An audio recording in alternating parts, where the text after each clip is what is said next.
Carmelo Anthony has never been a locker room cancer. He doesn't speak abundantly off the record. He doesn't trust too many people. He doesn't violate trust. He's a rough rider in that regard as well.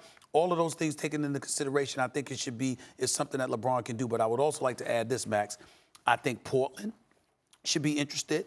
I think Philadelphia should be interested. And from what I'm hearing, and I've been hearing this all morning since we did the segment over an hour ago, I'm hearing that there's chitter-chatter going on behind Melo's back. I don't know from who, but it's not players.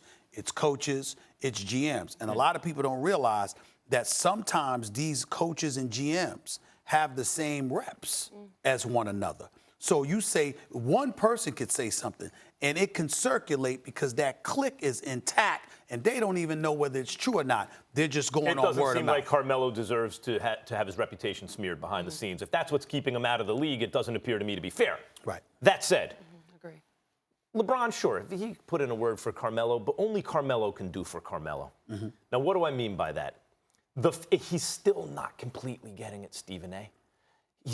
The idea that a team needs to pay such special attention to their 10th best player, or the guy who's going to get the 10th most minutes on the team, that, oh, that guy's now willing to do X, Y, and Z. That's not how it works. If you're the 10th guy on the roster, you just show up, audition for the job, hope you get the job, and take what they give you.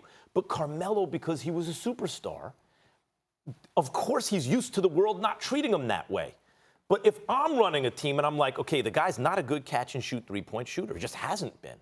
And which is surprising because he could shoot well, and he's not a defender. And it's so like here's a guy who I think could get the most out of Carmelo and who Carmelo could probably help still.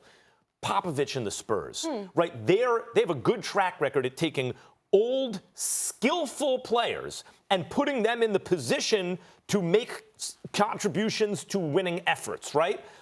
But that takes an egoless kind of situation. So you think of the stars that most recently, Pau Gasol didn't get a ton of minutes and wasn't a great player anymore, but could be put in positions to make contributions. A team like that maybe Carmelo could work on. And clearly he's better than guys riding benches for other teams. The difference is those guys it never occurs to them to say, I am now willing to do X, Y, and Z. Yeah, no kidding. You're the 12th best guy on the team. Of course, you take what we give you. Well, here's where you have a point without even realizing it. No, I don't mean that. I don't mean it disrespectfully in any way. No, it is a compliment. But he's making a point without even realizing it. Melo, you're not the star anymore. Well, what do stars usually do? They don't come with just themselves. They come with their team. They come with an entourage of people. You know, it could be just 2 or 3 people, but you got people that are flexing on your behalf, thinking that they have a level of cachet that they no longer have because you're no longer that dude. Sometimes you got to come by yourself and you got to let all of that go. Where I'm diametrically opposed to what you're saying is only in this one category. When you talk about Melo's got to come and work out and what have you, it's not like Melo is sitting at home saying, I'm Melo, you should call me. His agent has called. They've called the Clippers. They've called the Lakers. They've called Philadelphia. They've spoken to Portland. You got Damian Lillard, who's spoken up on Melo's behalf in the past, wanted Melo to come on 2 separate occasions. Melo elected not to go to Portland. That might have been a mistake on his part, depending on who you ask. Right now, from what I'm hearing, Terry Stotts has some reservations about Melo being in Portland. I don't know whether that's finite or not, but he does have some reservations, along with others. I got to wonder if there's anything at all that Mike D'Antoni is saying about Carmelo Anthony and whether or not that's having an impact. Or Daryl Morey after what Melo said about how things transpired in his exit from Houston. You just never know. So you got to think about all these things. But at the end of the day, could Melo help the Lakers? I think so. But I do think that somebody that just texted me made a very, very valid point when they said Melo coming alone. Not with your team.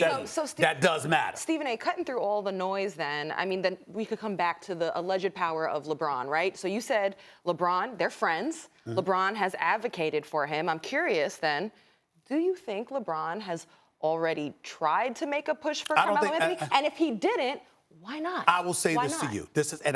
In fairness to LeBron, I do not know, because I did not ask this question. I did not ask, so I don't know.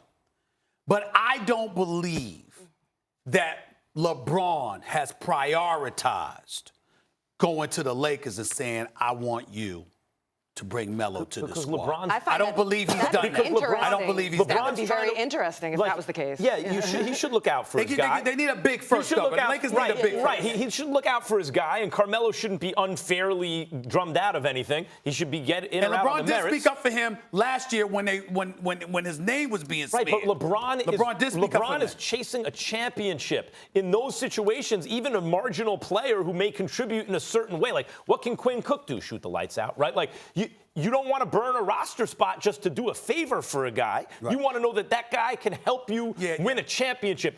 And by the way, D'Antoni, if D'Antoni has anything to do with it, I'll say this.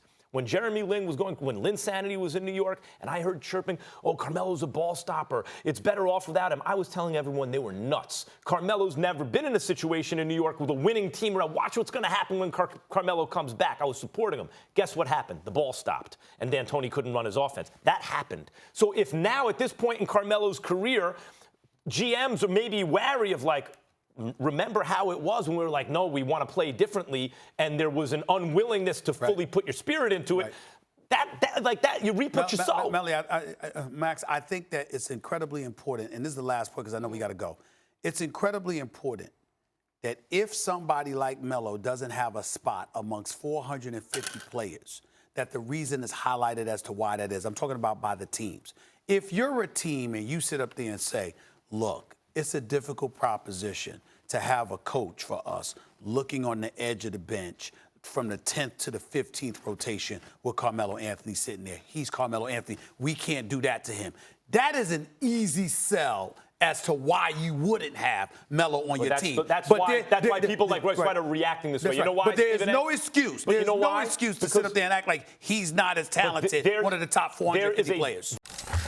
Thank you so much for watching ESPN on YouTube. For more sports highlights and analysis, be sure to download the ESPN app. And for live streaming sports and premium content, subscribe to ESPN+.